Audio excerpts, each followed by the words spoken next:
तुम्ही या चॅनलवर नवीन असाल तर सबस्क्राइब करा, तसेच लाईक आणि शेअर नक्की करा। मोहिते पाटलांनी हातात तुतारी घेतल्यानंतरच ठरणार माढा लोकसभेचे गणित। खासदार निंबाळकर यांच्या पराभवासाठी पवार साहेब कोणती आखणार रणनीती? माढा मतदारसंघात महाविकास आघाडीतील राष्ट्रवादीतून धैर्यशील मोहिते पाटील की संजीवराजे तुतारी वाजवणार यावर खल सुरू आहे। तसेच अभयसिंह जगताप यांचंही नाव पुढे येत आहे। त्यामुळे शरद पवार कोणती खेळी खेळणार यावर उमेदवार निश्चित होणार आहे। तरीही मोहिते यांच्या भूमिकेवरच राष्ट्रवादीचं माढ्याचं सर्वच गणित अवलंबून असणार आहे। माढा मतदारसंघासाठी महायुतीतील भाजपने उमेदवार जाहीर करून 15 दिवस होत आले। पक्षाने पुन्हा खासदार रणजितसिंह नाईक निंबाळकर यांच्यावर विश्वास दाखवलाय, पण खासदारांना महायुतीतूनच जोरदार विरोध आहे। राष्ट्रवादीच्या अजित पवार गटाचे रामराजे नाईक निंबाळकर यांचा विरोध मावळलेला नाही, त्यामुळे ते सतत उपमुख्यमंत्री अजित पवार यांच्या संपर्कात आहेत।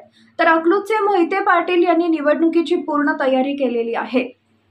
भाजपचे सोलापूर जिल्हा संघटक धैर्यशील मोहिते पाटील यांनी मतदारसंघ पिंजून काढला, गावोगावी भेटी देऊन चाचपणी केली आहे।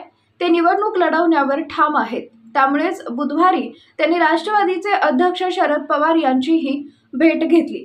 निवडणूक जाहीर झाल्यानंतर प्रथमच त्यांनी भेट घेतल्याने धैर्यशील यांनी एक पाऊल पुढे टाकल्याचं सांगण्यात येत आहे। कारण माढ्यात भाजप समोर मोहिते पाटील यांच्या घरातील उमेदवाराशिवाय तगडे आवाहन उभे राहणार नाही हे पवार यांनाही माहीत आहे।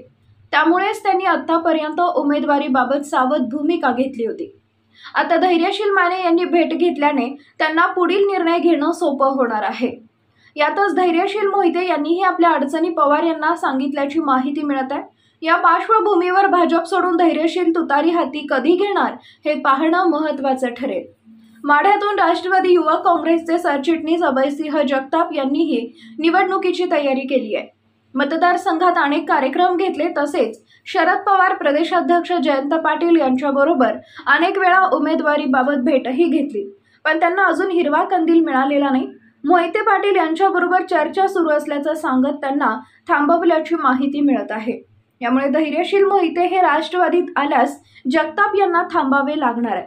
सध्या राष्ट्रवादीचा फोकस हा धैर्यशील मोहिते यांच्यावरच आहे। त्यांचा निर्णय पक्का झाला तर तेच उमेदवार राहणार आहे।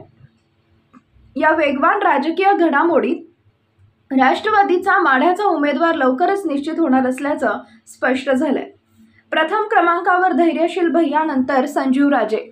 माढा मतदारसंघातून भाजपने रणजितसिंह नाईक निंबाळकर यांना उमेदवारी जाहीर केल्यानंतर रामराजे नाईक निंबाळकर आणि मोहिते पाटील यांच्यात आतापर्यंत 3 ते 4 बैठका झाल्या आहेत। यामध्ये राष्ट्रवादीच्या शरद पवार गटात जाऊन उमेदवारी घेण्याबाबत धैर्यशील मोहिते पाटील यांचे नाव पहिल्यापासून आघाडीवर आहे। त्यांनीच तुतारी हाती घ्यावी, आम्ही त्यांना पाठिंबा देऊ असंही आश्वस्त केल्याची माहितीही समोर आली आहे। तसेच धैर्यशील मोहिते उमेदवार नसतील तर संजीवराजेंचं नाव दुसऱ्या क्रमांकावर आहे, पण रामराजे याला तयार होणार का यावरच संजीवराजेंची उमेदवारीही अवलंबून असणार आहे।